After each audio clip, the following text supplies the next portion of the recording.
So let's talk about protection. Now, what I'm talking about, things like this: knee pads, elbow pads. Some people even wear shoulder pads. I don't see the point in shoulder pads. Very rarely you're ever going to get shot in the shoulder, but some people wear them.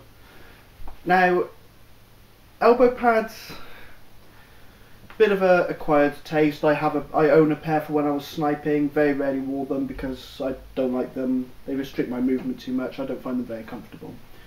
But I would recommend knee pads. I wear a pair of knee pads. Well, I actually don't. I wear one knee pad, and I wear it on the one side, which I'm going to drop to when I'm moving around, but just protects your knees a bit.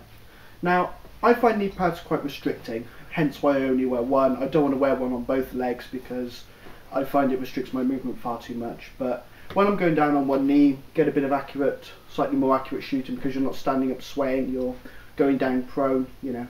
You can drop to your knee, you don't have to worry about there being stones on the floor, you don't have to worry about there being broken glass, especially if you're on an urban site like the kind of site I used to play on before it shut down. But, you know, very, very good thing to have. So, that's knee pads. What about face protection? Now, face protection, I showed you the mesh goggles earlier and I talked about the polycarbonate goggles. But, you know, that's the kind of stuff you get on the site. Very good stuff for playing with as well. But let's talk about a few options. Now, mesh goggles. Mesh goggles, these are the pair I showed you earlier. They come in lots of different varieties. These ones are quite chunky.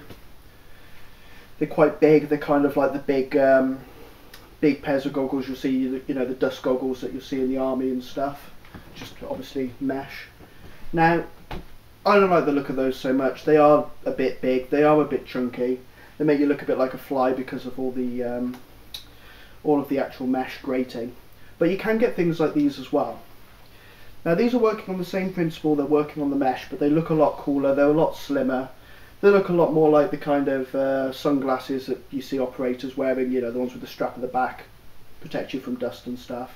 They do look a lot cooler, but again, it's personal preference. Now, a lot of people, like I said in my earlier video, don't like mesh, like things like these polycarb shooting glasses, which is fine as well, you know, they're just as good. I don't get on with polycarbonate glasses because they steam up, and I never found a good way of de-steaming them, but you know, that's my personal choice. But let me explain why in a moment. Now, that's all well and good. Eye protection, like I said before, there's lots of different options out there. But what about head protection? Now, one of the most basic things you can do, get yourself a helmet. It looks good, it's very fitting, you know. Gives you a bit of protection. This one's made of plastic, just a little replica one. If you want to go and get yourself a Kevlar one, I've got a couple of Kevlar helmets and metal ones. They're good as well, you know. Just what kind of look you want to go for, how much weight you want to be carrying in the field. But you can also have things like, if you want to go for that operator look, you know, PMC or whatever, get yourself one of the baseball caps. Those are good as well. When I first started playing, I wore this all the time. Don't wear it so much these days, but you know, your styles change. Or even get yourself something like this. Just get yourself a watch cap. They're nice because you don't get anything in the way when you're trying to iron sight guns, when you're using scopes, all the rest of it. Not as much protection as one of the hard helmets, but again, like I said, it's just personal choice. You go with what you're more comfortable with.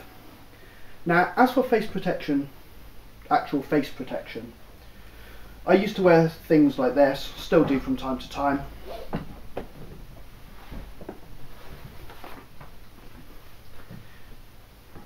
You know, you can pick one of these up fairly cheap from pretty much any kit supplier. I think mine costs something like £4 or £5. They're not expensive.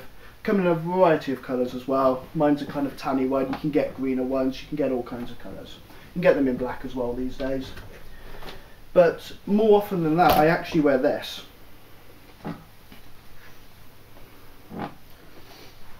Now this is it's an Nomex balaclava. Now this one's actually quite thick. I can't show you because you won't be able to see on the video, but trust me, this one's quite thick. Bring it up over the bottom bit if you just want protection there, or put it up all the way if you want to go for that Special Forces look again. Now here is the reason I don't wear polycarbonate glasses. I found through, well, years of playing, years of experience, when you've got something covering your lower face, and then you stick on a pair of polycarbs, obviously, you know, school science, what happens to heat? Heat goes upwards. Now your heat's not escaping, your heat's going upwards, it's going through the goggles, it's not keeping them at one temperature, and they're going to steam up pretty rapidly. Now if you're wearing polycarb goggles by themselves, they don't tend to steam up as much, because they'll steam up at the beginning when you first put them on because the glass is cold, you know, your face is warm. But after a while, they'll kind of, the temperature will even out and then it will not steam up as much. But the moment you pop on some face protection, something like this, they're going to start steaming up pretty rapidly. So what I would say is, if you want to start using these kind of goggles because you don't like the mesh versions, get yourself something like this. Now this is a mesh mandible.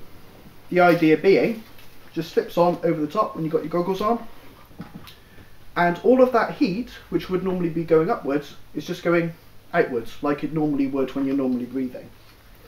So these don't steam up anywhere near as much when you're using something like this compared to when you're using one of those things that I showed before.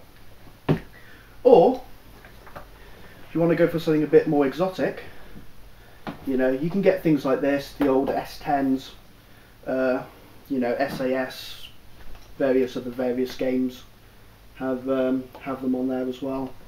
Now, one thing I would say, one thing that's very, very important, is these are not cheap. The mask itself was 30 odd quid.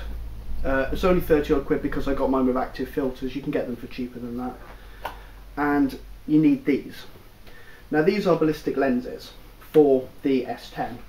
Because as you can see, they're normally clear, but these are coated with a special film which, well, it stops light going through for flashbangs and various other things. These are actually called flash lenses, they're sold as flash lenses. But this will not stop a BB. This will. Now there's a reason why. Now a lot of people say, oh no, I've tested them, I've shot them, they're absolutely fine, I've shot them with 500 FPS and they don't shatter. No, but they're not designed to take that kind of abuse.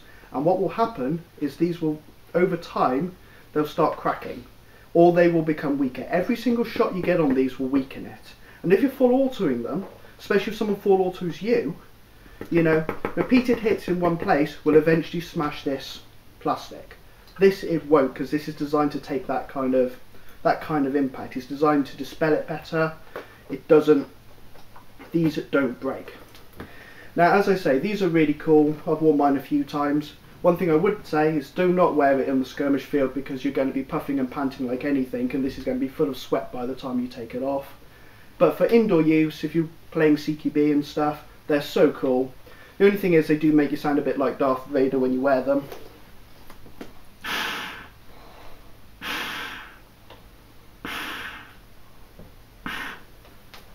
Because of how the valves are working in them, you know, stopping air coming in and out.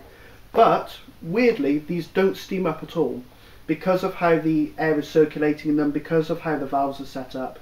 Now you can say, oh well, I'll just take the valves out, then it'll be silent. Yes, it will, but then it will start steaming up. Okay, so I think that's it for this part 2 episode.